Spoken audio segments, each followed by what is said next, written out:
Welcome everyone to our Higher Taste session. In our Higher Taste cooking, what are we cooking for? Krishna. Ourselves? We're cooking for Krishna. That is the difference. And what is the specialty when we cook for Krishna? We all know now. Yeah, we put in love. We put in love. And what's the outcome? What is the taste?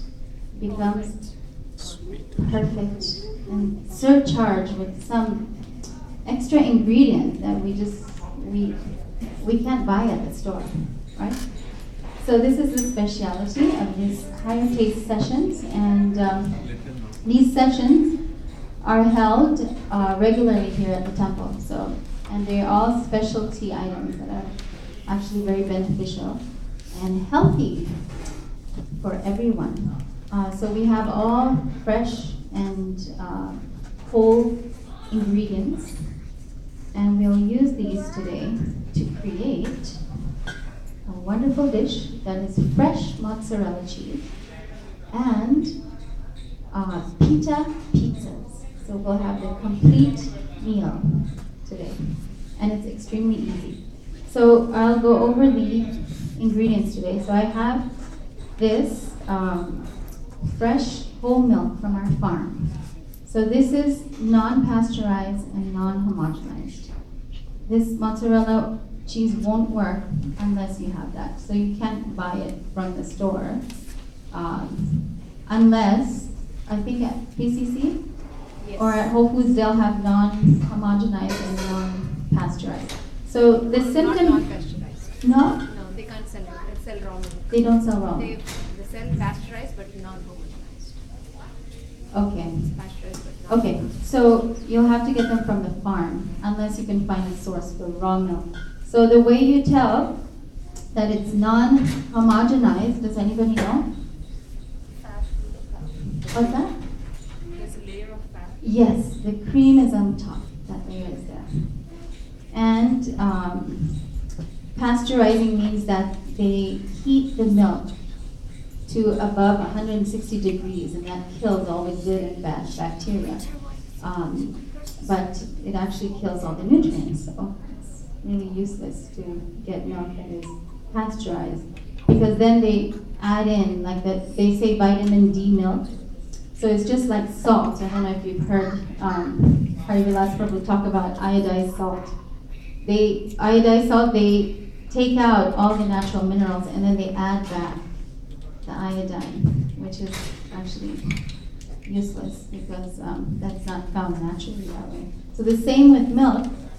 They'll heat it and they kill everything, and then they'll add back vitamin D, or they'll add back calcium, right? Because it's a dead food basically after they pasteurize it. So these are also the reasons why people these days come up with all these different types of allergies and food intolerance, like what is it called? Lactose intolerance, right? Because the milk has been processed so much, and it's hard for the body to assimilate this foreign food. So we have this raw milk from protected cows, very important. They will never be slaughtered or treated badly. And then we have our whey. So this whey comes from the byproduct of making paneer. So we make paneer with lemon juice to curdle. What else? Buttermilk. Buttermilk, yeah, for curdling. So we have the milk, we heat that to boiling point, and then we add lemon juice or buttermilk. We use the same also, the whey. What's The that? whey, Oh, you use last whey. whey. You can also use the last whey to curdle. Exactly. So see, in this way, everything is perfect. There's no waste. So when you can go to the normal American household, there's so much waste because people don't know how to utilize the ingredients. They just waste half the thing. So from my experience in India, I saw that it's amazing. Every single thing is utilized to the last drop. There's no wastage. So this is how we want to learn how to live without wasting. So this is unique because it has been left out in a sealed container for 11 days. And this is how it becomes activated. So the bacteria are present inside. So it's only way you don't add anything else, you just let it sit out for 11 days. Okay, so I will set that up. The one thing that is very important now, there's a few things now. So the first thing is that you need raw milk, non-pasteurized, non-homogenized. Secondly, you need whey that has been sitting out for 11 days. Okay. Thirdly,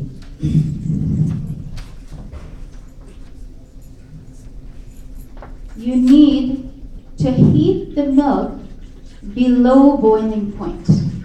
If you heat it above the boiling point, it'll turn into paneer. Yes, this is how you'll make paneer. To make mozzarella, you need a lower temperature.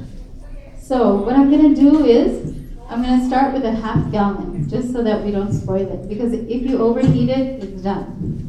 Okay? So how should we do this? Yeah, we can do inside. And you film inside? Yeah. Okay. So, why don't you take it, you put it on low heat, and you just stand there, and then I'll get something else going and I'll come. So our burner over there has a high flame, so it'll be done in 2 seconds, but that's very risky.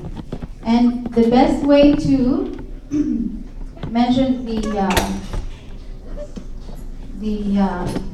temperature is to stick your hand inside. So if you've ever made yogurt before, you boil the milk and then you let it cool to a certain point where you can actually No, we didn't say. stick your hand inside and keep it there for 1 Mahamantra. Going inside? So what I usually do is, if I can wave my hands around, Hare Krishna, Hare Krishna, Krishna Krishna, Hare Hare, Hare Rama, Hare Rama, Rama Rama, then I know it's right. If I have played it out before, the mantra is over, then it's fine. So, then it's too hot, and then I will cross over for so, Below the. while the milk is hot, She told you how to heat it, right? No, but below the this thing, she doesn't want it to be, I think. so what Right? I've done is You can put high flame, but so many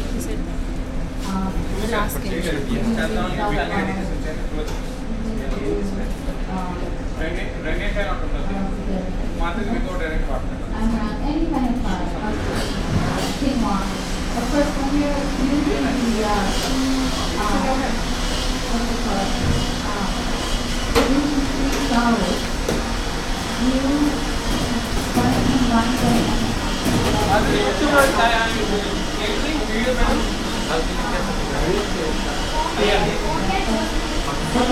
to add some regular wheat flour.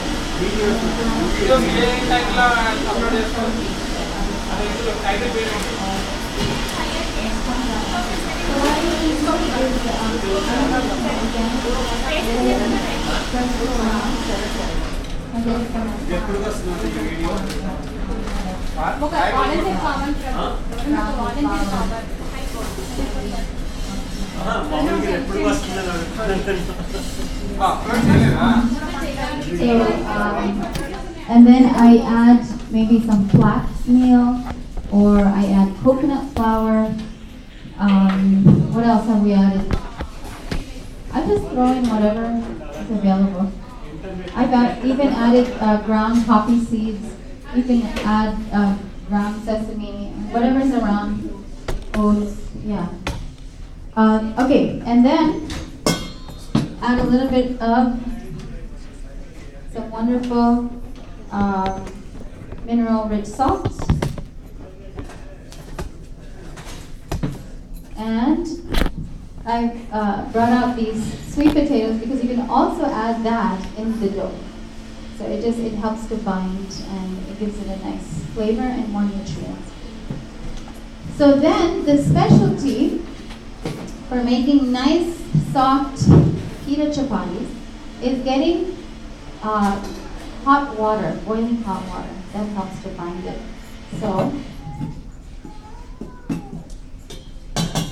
how is the milk going over there? Okay, actually now we have to watch that. Let me just go check how the flame is. Let's see. Okay, yeah, that's a little bit too high, this flame. Otherwise it's gonna go too fast. You just put it on now? Oh, just now. Okay. Oh, just now. Don't increase, then it'll. It's very sensitive, very, very sensitive. Okay, so let me wash my hand. Do you want? Okay, excuse me.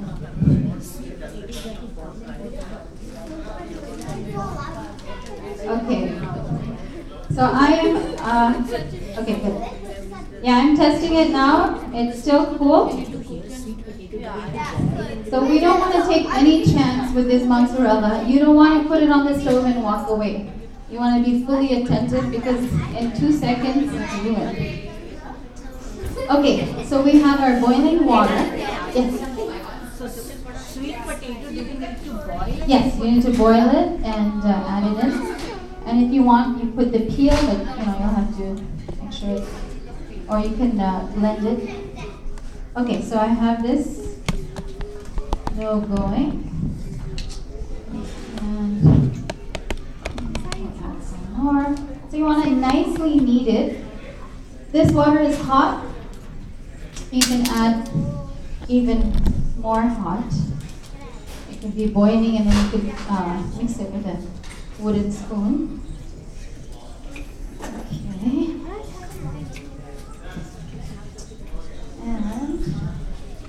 And then we're going to make our pesto base. Okay, so this will be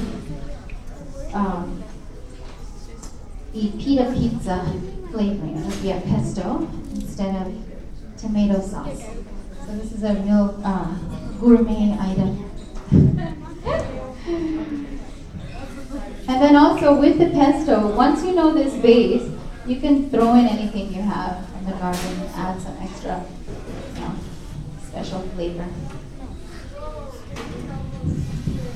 Okay, so this dough, when you make this pita pizza, or these pita chapatis I call them, it's nice to leave the dough out. So usually what I do is I make a big batch and we leave it for a day, unrefrigerated. What it does is, it ferments slightly. In India, I used to do it, and it would be really fermented. I would make bread the next day because it's in the summertime. Bread without yeast. Funny one. Okay. Yamuna, can you just get me a little bit more flour from the storage room? Okay, so this dough is ready. So I'm just gonna let it sit. It means it's a little sticky, but you want it to be nice and soft. And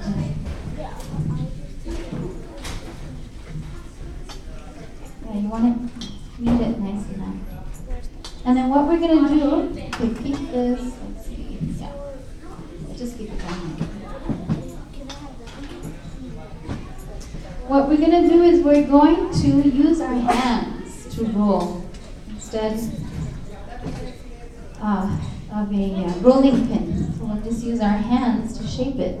And what this does is not only infuses it with your own positive energy, but it actually creates this really soft and thick chapati.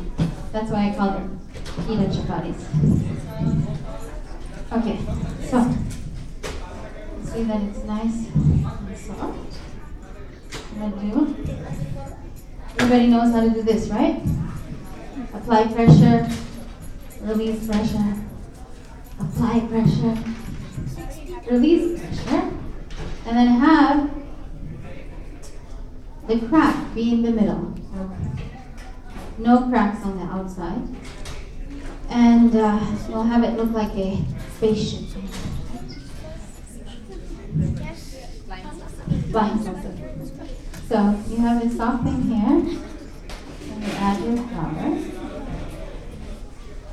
and then you start shaking it by turning it with your fingers and your palms, and then you slap it.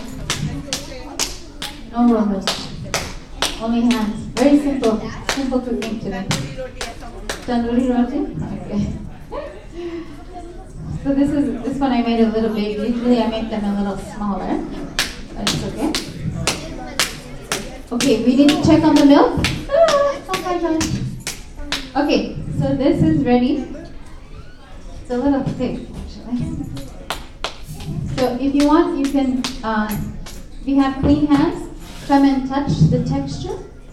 I'm gonna go check on the milk and take my most precious ingredient.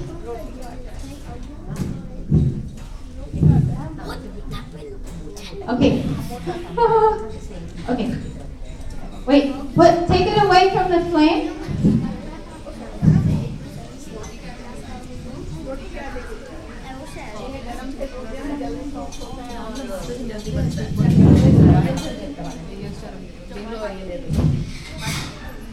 Okay, yeah, so good. Yeah. Okay, good. We just want to do slow. Otherwise, I have to stay here and just get it done. Call me in another 3 minutes. 3 minutes. We'll keep checking. Okay. So, and actually, I want you guys to try. So if you want to wash your hands, you come. Everybody, I'll give you a ball, and you can try your hand at pizza. So you're welcome to, please come and take. I want you now to make one. Yeah. So make sure your hands are clean. So what we do, we have a little piece, we roll it, and then we dip it in the flour. Okay. Murli, gonna try? Make a small one.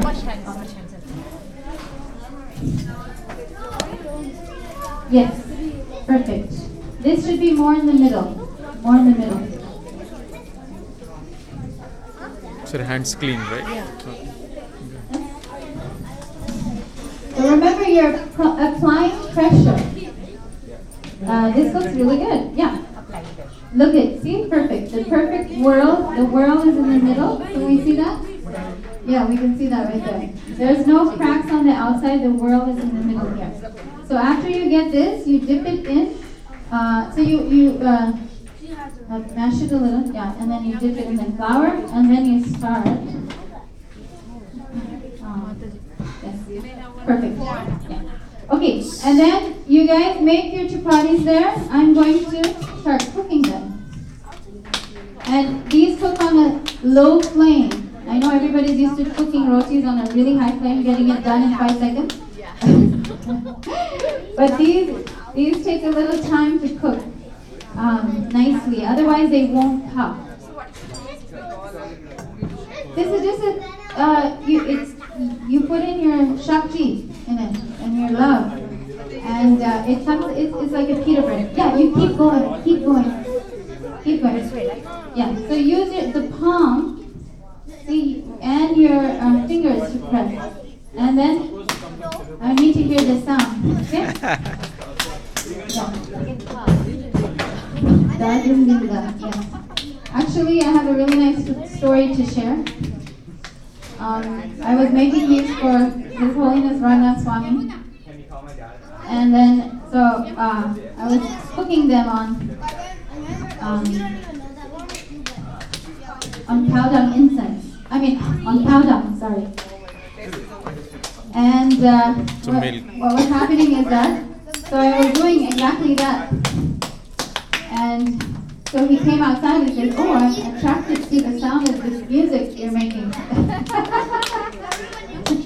And he said that he used to. You need a lot of patience to do this with her. Well, you see me, it comes fast once you get used to it. I mean, you can do it with the roller, but this is fun. Like everybody can be engaged. The family, you know. everyone can She's do it. calling for the milk. Oh, okay, for the milk. Coming. Okay. Okay, we constantly have to pray while we're cooking that we don't mess anything up. How do you